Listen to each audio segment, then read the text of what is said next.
You know, I got my first dirt bike at 4 years old for Christmas. We shortly moved to Vegas after that. I remember 2 days after moving to Vegas, there was a lot across the street from our track home, and that was the first time I rode my dirt bike, and motorcycles got its claws in me. You know, fast forward, I turned pro at 17, and I came home with half sleeves at 18. And I remember my old man looking at me. He was pretty traditional in those values, and he's like, man, you better hope this works for you because you ain't getting a job. In that moment for me, it wasn't, oh, I'm gonna go make millions of dollars like maybe a football or a baseball, kid would hope to. I just wanted to do what I love doing and pay my rent and keep the lights on. It wasn't a money thing for me, but if I had the opportunity to not go swing a shovel or a hammer and ride a dirt bike for a living, then that was a win. I didn't have a silver spoon in my mouth through my motocross career. I was a lowly, dirty privateer, so I paid my dues, and through that was working with my hands on my motocross bikes. As I got more successful and made money, I had this huge interest in fabrication. 15 years ago, I got my first cold saw and I got a little MIG welder. And that kind of planted a seed in me, even away from V-twin motorcycles, but I wanted to make things with my hands. I've always done things with my hands, and I wanted to start to create and fabricate. As time has gone on, my shop has grown. I've got, every couple years I get a new piece of equipment. I learn how to use it, good, bad, or indifferent. Over the years, there's been more and more fabrication, now to the point where there's quite a few low-key hidden things that I fabricate on my motorcycles. And I love to challenge myself, and I love to create. My first custom build was, again, it was just hobby standpoint. I'd been going to motorcycle rallies with my buddy Big B for a decade. I wanted to try building a bike or customizing a bike, and it started back in 14 or 15, and I did a build for Born Free. I just took my influence from motocross and put that influence into the build that I did. Hoping it was gonna get a good showing and ended up winning that category.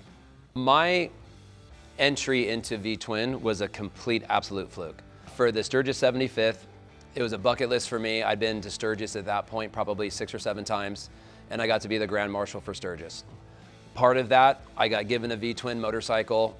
It got shipped to me earlier that year. I did my custom thing. This was just after doing the Born Free motorcycle, and I put my spin on the bike.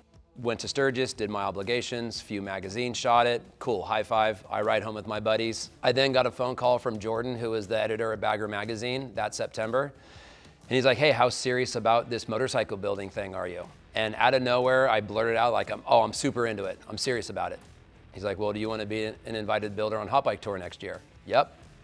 Hang up the phone. I'm like, what the did I just sign myself up for? So fast forward, I recruit Big B. He's living in Las Vegas. I say, hey, listen, I'm gonna need help with this. You're not really doing a whole lot of productive shit out there anyways. Move out here to California. Let's focus on this Hot Bike Tour build and go from there. And so it's just me and him in here, It's, we do quite a bit of smoke and mirrors, on the gram. You think we have all our shit together. It's a lot of trial and error. And it's truly just me and him outside of, working with painters and different people. That is 100%, it's me and him. And people are always like, there's no way you guys do the work. But at the end of the day, the truth is, I actually do all the work on the motorcycles.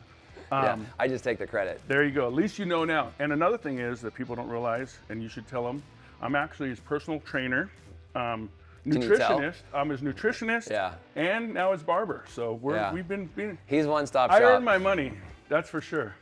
Oh, that's true. Yeah, I just chill up at the house with the kids at the swimming pool, kind of come down, sketch some things, and then show back up 2 months later and the bikes are built. So it's a great relationship. And show you how cool he is on social media. That's another one. So yeah, we got it. He's my hype man.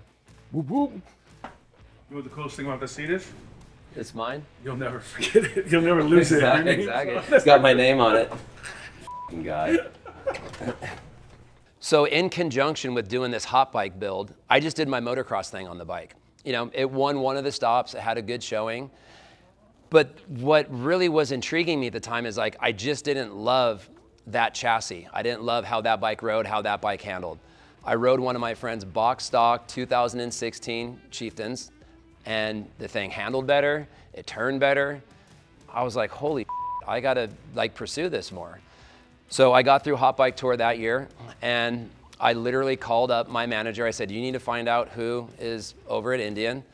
I really like these bikes and I want to work with them. So I cold called, said, you don't know me from Adam? I'm kind of starting to do this stuff in the V-twin world. I have a contract on the table with the other team, but I really like your motorcycles. There was no budget. I can give you a motorcycle and we can start a relationship. I said, done. Because I wasn't getting into it for the money. In my career as a motocross rider, I've ridden for every manufacturer except for KTM.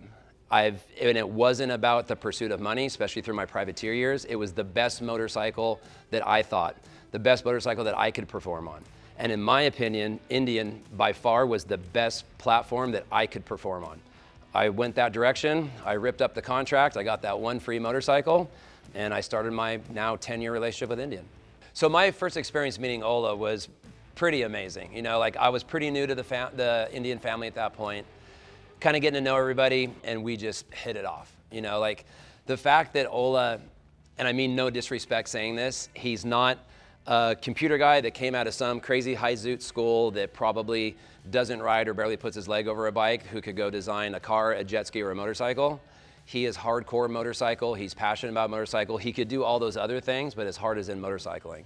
And getting to know him and also having the relationship, like as I'm working on projects, like being able to feed him photos and like have him get super jazzed about it, you know, like as opposed to, well, I designed that motorcycle, you don't need to change anything. You know, like our builder, designer, builder relationship was just, it was just fuel for the fire for me and him. And we've been just kicking ass ever since. So much how motorcycling was the backbone of my family, like with myself, my dad, my uncles, I'm passing that on to my family, right? Like, so me and my wife started dating 23 years ago. You know, I told her from the jump, I go, listen, if you don't want to ride a motorcycle, I don't do the passenger thing. We got over that hump. I taught her how to ride, and it's great for our relationship. When my kids were born, my daughter, you know, a year old, she's on a BMX bike, and 3 years old, she's on a motorcycle. Same thing with my son, you know, so like motorcycling is our backbone, you know, like I do this purely out of passion, and thank God I'm able to do this as a career, and I'm appreciative of that of every day. It was part of my childhood growing up, it's part of my family's, their childhood, and I hope when my kids grow up, they're gonna pass it on to their kids. For me, is, you know, motocross has been and is such a huge part of my life, and I'll always ride. I always make the joke, like, I'd rather be the young guy on baggers rather than the old guy on dirt bikes. And now I'm getting to be in that zone where now I can just focus wholly on Indian and baggers and their platforms. And this is something I can do for the next 10, 15, 20 years.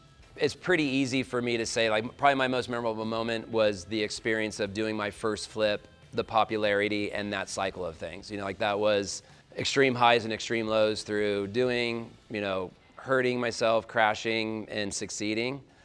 But like really, like as I've gotten older and like to sit back and reflect on my biggest accomplishment is from the age 4, getting onto motorcycles and turning pro at 17. Here I am at almost 49 years old, and I'm still doing it. You know, I still get a paycheck as a professional motocross rider, an extremely old one, but I still get to do that.